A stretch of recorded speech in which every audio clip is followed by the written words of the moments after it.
Hey everyone! So we're here to do the first of 3 different Shadowhunters videos, which I'm very excited about. It's very, very important, very cool. I have now finished reading all of the published novels and short story collections that are out in the Shadowhunter universe. With the exception, of course, for the Shadow Market stuff. Well, it's not out. It doesn't count for me because I only count the ones that are collected or published in a volume. So this is the first video. We're doing the Shadowhunter series tag, which is basically the Mortal Instruments versus the Infernal Devices versus the Dark Artifices. That's the first video. The second video is going to be a what we read that centers all around the Shadowhunters books, which really is mostly just a chance for me to gush about them, for Mackie to gush about them, and for both of us to talk about how we felt about Red Scrolls of Magic, which just came out. And the last video is going to be a vlog, which I can't promise it's coherent, but it's just gonna have to. There's bits and there's a timeline. That's all we can promise. There is a timeline from start to finish. Before anything else, spoilers. Before we get into the questions for this tag and all of the details about it, if you decide to watch it, be warned that we're gonna be spoiling a couple of things because it's kind of impossible not to when talking about our favorite things about this series. Yeah. So, fair warning, this tag was created by Sam, but this was back in a time when it was only the Mortal Instruments and the Infernal Devices. Someone else, I think Leah, maybe from Drums of Autumn, added the Dark Artifices as part of it. So the questions we're using, or the categories we're using, are going to be from Jane's video, because a couple of my friends have done this. Jane from It's Jane Lindsay, Madeline from Novel Inc., and Mel from Mel to the Any. Alright, so we're just going to jump right into the questions. The first one is your favorite main character. It specifically focuses on Clary Frey, Tessa Gray, or Emma Carstairs. Do you want to go first? Or? I'm going to go first, and my favorite one would have to be Tessa Gray. Tessa Gray because her story's not done! Spoiler alert! And I kind of just have this thing, like, so I grew up like loving kind of Sarah McLachlan and her Earth Mother kind of deal. She put up Lilith Fair, and so I feel that way about Tessa. Tessa is kind of like this woman who has seen it all. Yes, the Infernal Devices sort of ends with her kind of, you know, at a high note, but still her very, very young, having experienced everything and having extreme power just flood right through her and kind of change the course of things. But lots of things. But that's not where her story ends. Now, if I was going to base it on just who do you like the most at the end of their trilogy, it probably wouldn't be Tessa, because that's not the Tessa I love. The Tessa I love is the one in the epilogue, which maybe I guess counts, where she's seen everything, she's been everything, she's survived, and counts. I mean, and she doesn't get to pick. No, she and neither will you. And neither will I. So spoilers for those of you who don't know, and I get that some people are kind of not too keen on the whole she really picked Will, how come she's with Jim now, times were just the way it is. But just let her be happy. Yeah, just let her be happy. She's gonna outlive all of them. And that's what draws me to her, is that she's gonna survive. She is a survivor, and amidst all of that she's not gonna stop loving, and that is why I love her. It was easy for me to pick my answer too. Even though I have a lot of love for Clary and for Tessa, I picked Emma Carstairs. Oh, she's so The reason I love Emma so much is at the beginning when you first meet her, she has lost so much and she's in so much pain, and the only thing she can think of to solve it is to get revenge, obviously. And so she's driven by this need to seek revenge and to seek vengeance for her parents dying, which happens very early on. But the thing is, when the moment finally comes and she's able to do it, she realizes, or she eventually grows from that and she realizes that's not the only thing. She pulls the punch. Like that she wanted, or that's worth it to her. For her now, what matters most in the world is protecting the people she loves in the best way that she can, whether that comes from being the best Shadowhunter possible of her generation, because she's freaking amazing. She's basically the Jace Herondale of her generation, except better, because she's not got the full-on like angel blood thing going for her. Which means she's legit, like that's not juiced up. That's really her training so hard. She's really good with other people. She's also really funny, like, and she has like this like personality that really stands out to me, because like aside from the fact that she's Nephilim and she knows all of this fighting stuff and all of like the hierarchies and histories and whatever there is, I mean, like, she's like the girl who likes to go thrift shopping or go to the beach, or like, you know what I mean, like, she's just very chill, and I love her. Oh my gosh, she's so amazing. Love her so much. Number 2 is favorite Herondale. So it's between Jace Herondale, Will Herondale, or Kit Herondale. I'm gonna go first this time, especially because I'm gonna tell you my answer right now. Pass. It's easy. Will Herondale is my favorite of the Herondales. At the moment, he is my favorite. I guess if I have to pick, fine, Will just has this whole, like, it's half because he's like this broken bird that has like very deep feelings about his own situation in life and the determination to not drag anyone down with him, or so he thinks. A candidate for St. Magnus's House of Broken Shadowhunters. Which just makes me want to like tell him, like, you know, it's gonna be okay. And then like there's also charming Will, like the roguish, like Shadowhunter who's really good at what he quotes does. like with the classic quotes. literature. Well, it wasn't classic literature then. It was contemporary back then. He's a reader. He's very thoughtful. He cares so deeply for the people that he pretends he doesn't care for. And like I loved him. He's just so dashing. Plus, honestly, he's a British Herondale, so that makes it so much better, though. I'm just saying, like 10 out of 10 makes him even more attractive to me. Like I grew up around a lot of jocks, and who didn't, right? And so Jace kind of falls under that category of redeemed jock who's not a complete jackass, but is whatever. And then here comes Will, who is being a terrible person for a very, very deep, dark reason. And you see that redemption arc, and you see the light, you know, switch back on when he realizes that the terrible reason he's terrible to everybody isn't so terrible after all. That's 3 times I used terrible. Know. But also, let's another thing that I really love about Will. I already mentioned that he's very loyal and he loves people, but oh my god, the way he loves Jem and the way he loves Tessa. I can't. Why? I can't. That's why he's. That's really a big part of the reason why he's my favorite Herondale. Because his utter devotion to both of them. I can't. There's no words to talk. Okay, I'm done. That's it. That's all. So would you pick Will? Only if I had to. But really, who would you pick? Enlightened viewers want to know. And the viewer. and because I want to pick James and Lucy, who only show up in both of the short story collections. In both the short story collection, of course, Chain of Gold, which was pushed to 2020. I mean, Cassie, get better soon. But yes, get better, get better, Cassie. But yeah, if those under duress, under duress, I would have to pick Will. I don't think this applies to TDA in any like form or fashion. I don't know. Just maybe whatever. It does. Let's figure it out. So it's favorite love triangle. So in the first series, in the Mortal Instruments, it's Clary, Simon, and Jace. In the Infernal Devices, it's obviously Will, Jem, and Tessa. Which is technically not a real triangle anymore. Dark Artifices, I guess. It's not really a love triangle. Mark, Christina, and Kieran is not a love triangle. No, that happened. Mark, Christina That's not a love triangle. And Emma, Mark, and Julian is not a love triangle That doesn't exist. Okay, so I'm gonna just like pull that back, and it's just gonna be the other two. The Silly Queen, the Silly King, and Ew, no. and what's his face, Morgenstern? Yes. What's his face, Morgenstern? I forgot his name. Sebastian. Ooh, okay, he died by 1,000 pinpricks. If I had to pick, I would obviously say Will, Jem, and Tessa, because that is one of the most well done, like. Well, if it's a triangle of just 3 people loving each other, right, and it's not like a rival who will who pick. Yeah, Will, Jem, and Tessa. Clearly, like, with there's no way we could pick anything else of a doubt. The only and for me it's the and Alexa has said this many times, and I'm totally ripping her off her sentiment.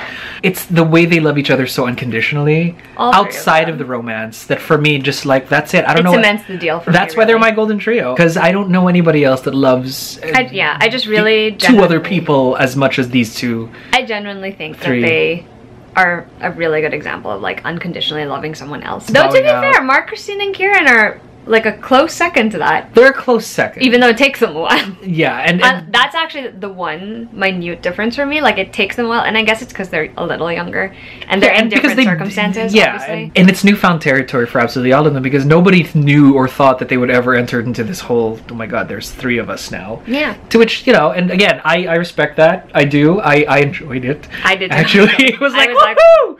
It's like, it's a ship with 3 sails. Big ships with like 3 sails. But that's Christina, Mark, and Kieran, and I thought, this is nice, and nobody's jealous, and awesome, and everybody loved each other. Perfect. Okay, the next one is Best Villain. So in the Mortal Instruments, there are technically 2. There's Valentine in the first trilogy, and there's Sebastian. And then in the Infernal Devices, it's Mortmain. And then in the Dark Artifices, it's like a toss-up between Annabelle and the cohort. Obviously, for me, it's Sebastian Morgenstern, because there's no one as compelling as that. I mean, first of all, I wanted to say jackasses, and I'm like, first of all, you hate him because he's just evil incarnate, and he is absolutely evil incarnate. But then when towards the end, when all of the evil is kind of stripped away from him because of the Heavenly Fire, you're only left with Jonathan Morgenstern, and you see a shadow of what he could have been. Oh my god, it broke my heart. And I'm just like, how have you ended this so terribly painfully? And you know what the best part is for me too? Like, he's actually in the first trilogy, but he's only like a sidekick. Yeah, and then he comes back, and you actually see how he's even worse than his father. Yeah, because you would think he was just a little touched in the head because of the demon's blood. He's like... No, but it basically warped his entire soul. The crazy thing is, like, the thing that he was searching for was, like, a sense of belonging somewhere. Exactly, and it was all flooded through a terribly dark mirror. And oh my god. And for me, those are the most compelling villains. I think so too. It's like a weird humanity. Yeah, they're sincere in their basic desires, but their expression of them are destructive and terrible to everybody. Very terrible. They know and love. And so he would have to win best. Like by far, like it's not even really. Not even in just the moral interest. In quite a lot of stories, he keeps showing up. Basically, he's like that cousin you can't get rid of. Basically. Well, his actions have the most repercussions for me. Like, yeah, it just ripples down all the time. In the same way that because there's nothing like him on this earth. No one has been so, like, there's not a warlock, but this is direct kind of demonic influence. Well, the next one is sort of related to it. It's best threat. So in the first series, it's the Endarkened. In the second, it's the Clockwork Army. In the third, I guess it's the Cohort. It's hard. I'm gonna go first. I'm gonna frame mine with best threat if they actually did it right, because obviously the villains are gonna get it wrong. So here's the thing, right? I wouldn't like the Cohort and Horus Dearborn and all of those guys in Dark Artifices are basically like the super racists, right? Yeah. Those are terrible and creepy and you know, just terrible. I would give them second, because you know, good people can still like rise up and like take over, and that's how we win wars. Yeah. I would put the Endarkened, oddly enough, as third. Interesting. Because with the Endarkened, you're gonna have to like get the Shadowhunters, and I mean, you know, they turned that war around, and if you just get ahead of it, you'll be fine. Yeah. Like it takes a while for you to get it, but when you do, and it takes a while for them to get it as well. The Infernal Devices, however, if they did that right, no, none of their weapons work. If they just had enough of the number of it, that's it. Like, if Tessa didn't turn into like the giant angel thing, they would have like. There's no way. And they were all keyed to Mortmain. So can you imagine if they didn't key it to his frigging life, and they just let the whole thing? Yeah. Ugh, that's like the apocalypse, basically. So it's almost like I would liken it to like a plague. Well, I mean, I feel like you could argue the same thing with the Cohort, because if they had just done it the right way if it was executed the way that they planned it, not just them, but like them in partnership with the Unseelie Court, they could have still taken over. And for me, like, what's even scarier for me is just like the way that is such a real thing. Like, the Cohort is like, it could be a name for anything like that exists currently in our world, and it's really like, to me, that's really terrifying. And the fact that it's integrated so well into this book, I'm just like, I gotta, like, hands down, like, yeah, you go, Cassandra Clare, you do you. So timely. The next question should be a little bit easier. It's the best first book. So it's either City of Bones. I like how you just laughed. Sorry. City of Bones, Clockwork Angel, or Lady Midnight. Ooh. That's really hard, actually, for me, because... It's obviously going to be a toss-up between Lady Midnight and Clockwork you know what? I'm going to go with Clockwork Angel. Same. First of all, it introduces you to the London Institute. Second of all, this historical setting is everything. Third of all, it's like a murder mystery that opens up into a bigger mystery / villain. Plus, they're all British. I genuinely think, like, within itself as a contained story, this is actually really, really, really well done. Agreed. It's my favorite of the series as well, so... Lady Midnight comes a very close second. It is. Very, very, very I didn't think I was going to like anything set in LA.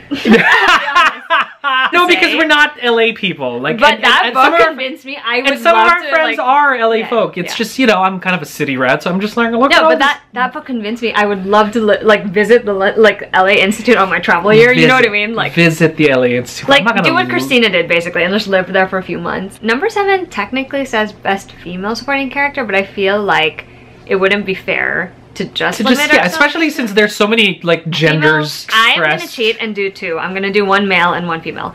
But Mackie's probably just gonna pick 1 supporting character. I'm gonna guess. You go first. What's yours? For my female, like, supporting character, I would actually pick Christina. She is incredible. She's just a true friend to Emma and the Blackthorns. Like, she literally just joined them like a month ago, and she's like, be a Blackthorn anyway. Like, she loved them immediately, and she is willing to take their side no matter what. And so for me, like, I love Christina so much. And then the way she is with Mark and Kieran as well, like, she's supportive for them both in the way that they need to be, and she's instinctively like that, and I love that so much about her. Like, she also had her own thing to deal with, but even while she was dealing with that, it didn't stop her from helping everyone else deal with their shit. You know what I mean? Which I love her for.